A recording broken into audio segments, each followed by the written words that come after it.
Assalamualaikum warahmatullahi wabarakatuh. Selamat siang adik-adik semuanya. Selamat belajar ya. Nah, hari ini saya akan membahas tentang koefisien keragaman ya, atau yang biasa kita singkat dengan KK. Nah, biasanya nih pas sidang skripsi atau mungkin pada selesai kita analisa RAK atau RAL, nah biasanya nih pembimbing kita tuh selalu tanya, "Loh, kakakmu kenapa ini kok besar sekali?" Nah, lah kakakmu nih kenapa kok kecil sekali? Nah, pertanyaan itu sangat lumrah sekali ya kawan-kawan, teman-teman semuanya. Kenapa sih kok kita sering ditanyakan itu? Nah, sebenarnya hal ini sangat mengkhawatirkan sekali ya jika kita memang tidak paham tentang koefisien keragaman ini atau KK. Nah, maka dari itu kita harus siap-siap dulu sebelum sidang ya. Jadi disimak ya teman-teman. Oke. Sekarang kita masuk pada KK. Apa sih yang dimaksud dengan koefisien keragaman? Nah, koefisien keragaman ini merupakan ukuran. Jadi ukuran keragaman relatif yang dinyatakan dalam persen. Jadi ada apa saja sih pada tanaman kita atau mungkin hewan-hewan yang sudah kita beri perlakuan itu ada keragamannya seperti apa? Nah, seperti itu. Nah, kemudian sebagai referensi sebelumnya saya sudah mengutip dari beberapa buku, yaitu dari Kemas Ali Hanafiah, kemudian dari Adi Sastro Supadi dan juga Gomez and Gomez. Nah, 3 buku ini yang paling populer dan banyak digunakan oleh para pelajar. Nah, sebenarnya kakak ini ada patokan umumnya, tetapi bukan suatu batasan yang baku. Artinya ada yang umum dipakai, tetapi itu tidak sebagai batasan yang baku selalu digunakan, seperti itu. Jadi kakak yang baik ya untuk percobaan laboratorium atau in vitro atau di tempat yang terkendali seperti itu, baik dari lingkungan dan sebagainya, biasanya kakak yang harus dihasilkan adalah sekitar 5-10%.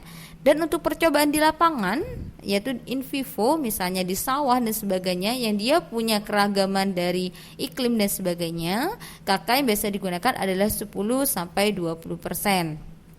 Nah, kenapa seperti ini peraturannya? Nah, ini dimaksudkan karena beberapa hal, yaitu yang pertama, ada falsafah penting yang patut dipertimbangkan oleh peneliti. Yang pertama yaitu jika kakak itu terlalu kecil akan menyebabkan terlalu banyak perlakuan yang menonjol atau nyata, dan kakak yang terlalu besar akan menyebabkan tidak ada perlakuan yang menonjol. Nah, jadi kakak ini ya bisa membuat hasil analisa uji lanjut kita itu apakah terjadi perbedaan atau tidak. Jadi notasinya kalau misalnya nanti dia terlalu kecil, kakaknya bisa jadi notasi yang dihasilkan adalah A, B, C, D dan sebagainya. Tetapi kalau misalnya kakaknya terlalu tinggi, bisa jadi tidak ada perbedaan pada uji lanjut kita. Jadi pada hasil notasinya A semuanya.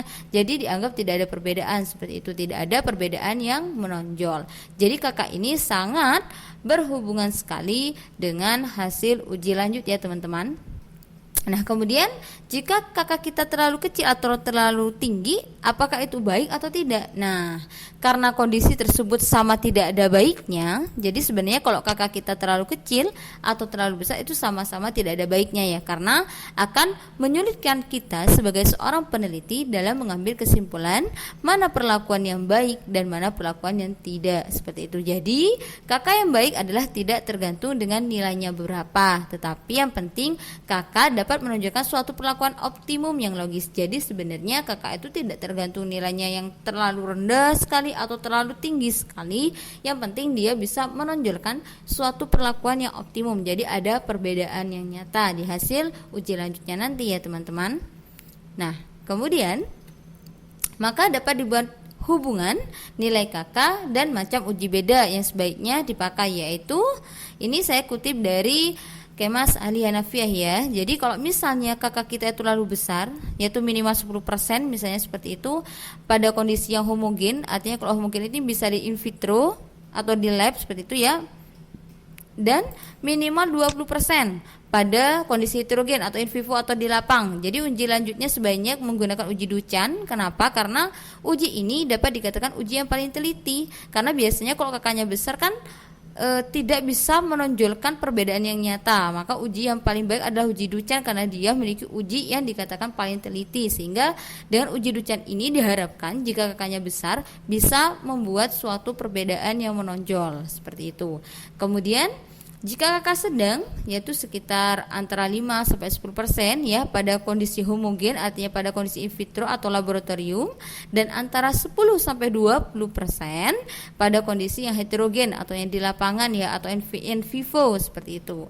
Nah, uji lanjut yang digunakan sebaiknya yaitu uji BNT ya, beda nyata terdekat seperti itu ya, karena uji ini dapat dikatakan keteritaannya sedang. Jadi kalau misalnya kakak kita berkisar ini ya kita gunakan BNT seperti itu. Tetapi dalam pengujian ini nanti ada beberapa aspek yang harus saudara perhatikan seperti itu. Nah, jika kakak kita kecil misalnya, ternyata pada kondisi yang homogen kita maksimal 5%, berarti antara 1 sampai 5% saja ya pada kondisi in vitro atau di laboratorium, atau maksimal hanya 10% saja pada kondisi yang heterogen atau di lapangan. Nah, uji lanjut yang sebaiknya digunakan adalah menggunakan beda nyata jujur, karena ujinya termasuk yang kurang teliti seperti itu teman-teman. Jadi kakak ini juga berhubungan dengan uji lanjut yang akan digunakan seperti itu.